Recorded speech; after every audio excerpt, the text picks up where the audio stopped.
मेरा पूरा शरीर निष्क्रिय हो गया है।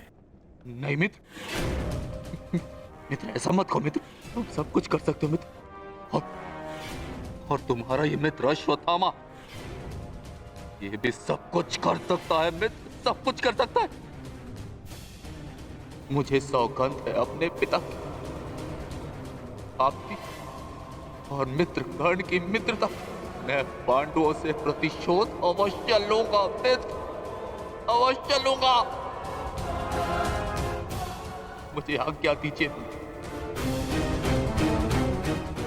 मैं पांचों पांडवों के शीश आपके समक्ष प्रस्तुत करूंगा मित्र। मुझे एक अवसर दीजिए, मेरा मेरा अभिषेक कीजिए मित्र। अब मैं ही आपकी सेना और मैं ही आपका सेनापति मित्र, मैं ही आपका सेनापति।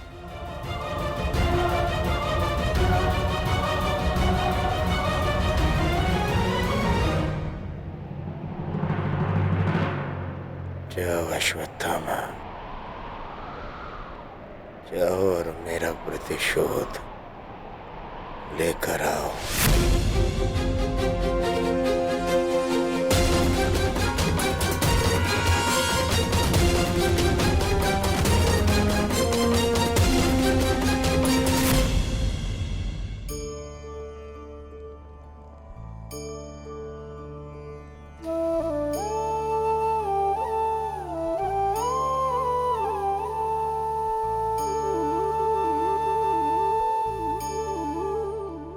अब समय आ गया है सखी, तुम्हारे पतियों ने अपनी प्रतिज्ञाएं पूर्ण की।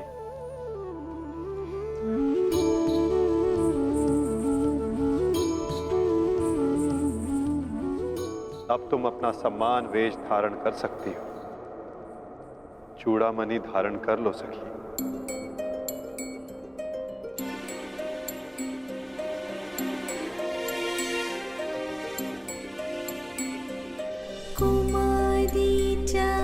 पांचाली वेदी मध्यात् समुत्थिता सुभागा दर्शनीयांगी स्वसिताय तलोचना।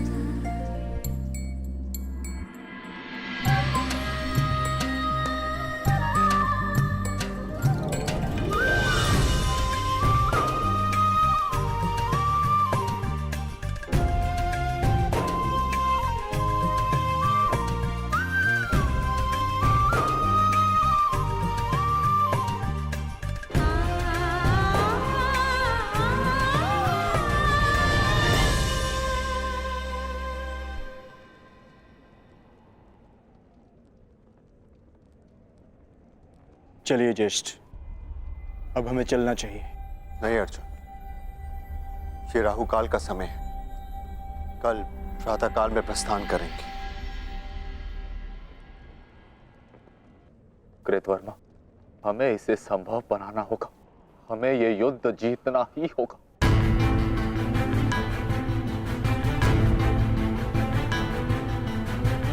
मैंने मित्र दुर्योधन को वचन दिया है और मैं इसे पूर्ण करके रहूंगा। किंतु योजना क्या है? योजना है मेरे पास।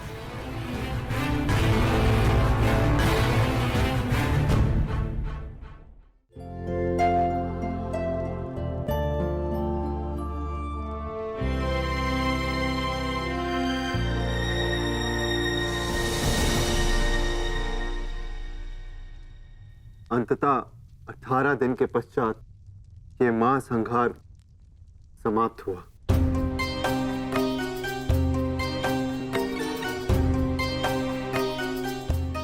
युद्ध भूमि को त्यागने से पूर्व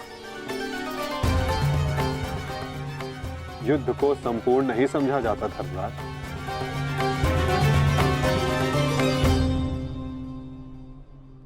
कल प्रातः काल तक प्रतीक्षा कर। क्या पता कि कोई और चुनौती हमारी प्रतीक्षा कर रही हो। आज रात्रि जब वो विश्राम करें, हम उनका संहार करेंगे। जिस प्रकार उल्लू रात्रि में अपने शत्रु का अंत करता है, उसी प्रकार हम भी पांडवों का शिकार करेंगे। पांडवों का स्वागत हस्तिनापुर में नहीं, यमलोक में हो, यमलोक में। यदि कल प्रातः काल तक कोई चुनौती नहीं आती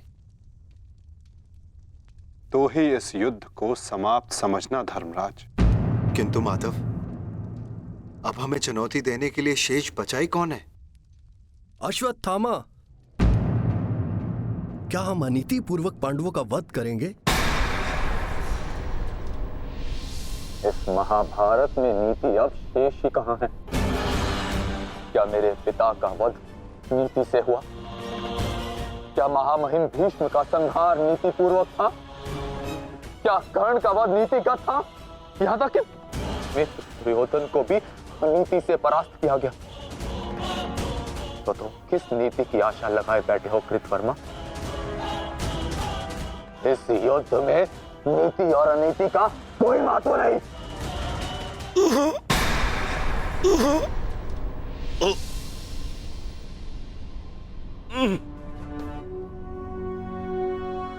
महत्व है तो केवल विजय का, महत्व है तो केवल प्रतिशोध का। विजय पाने का केवल एक ही मार्ग है, आक्रमण। और वो भी तब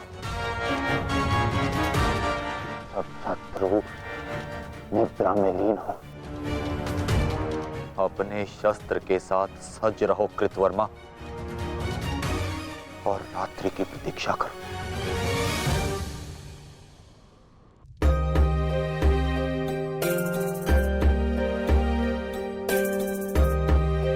इस युद्ध में तुम सबके योगदान से हम गर्वित हैं पुत्र। इस युद्ध में तुम सबका प्रदर्शन प्रशंसनीय था। युद्ध अब समाप्त हो चुका है और भोजन के पश्चात तुम सबको विश्राम करना चाहिए। पुत्र ही क्यों, उनके पिता भी निश्चित होकर विश्राम करेंगे।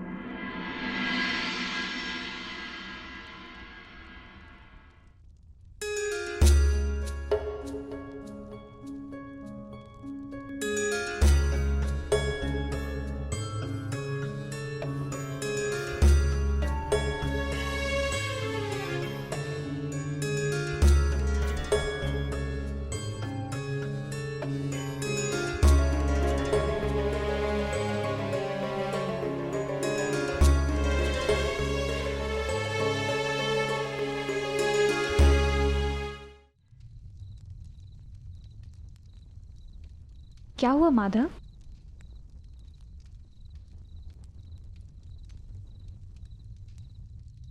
एक अग्नि की चिंगारी बुझते बुझते भी कुछ ना कुछ भस्म करने का सामर्थ्य रखती है सखी।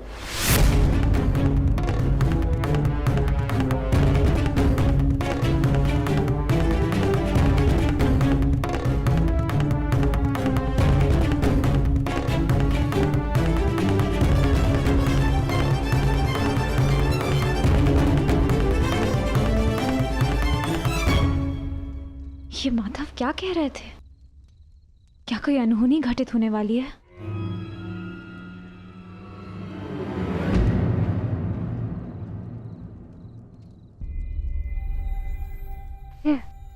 क्या हुआ पांचाली? इतनी विचलित क्यों हो? आर्य, माधव की बातों से ऐसा प्रतीत हो रहा था जैसे युद्ध अभी समाप्त नहीं हुआ है। कुछ शेष है जो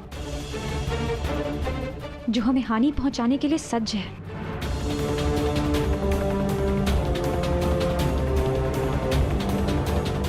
माधव की कोई भी बात कभी भी निरर्थक नहीं होती। हमें उनकी बात के पीछे अर्थ को समझना होगा।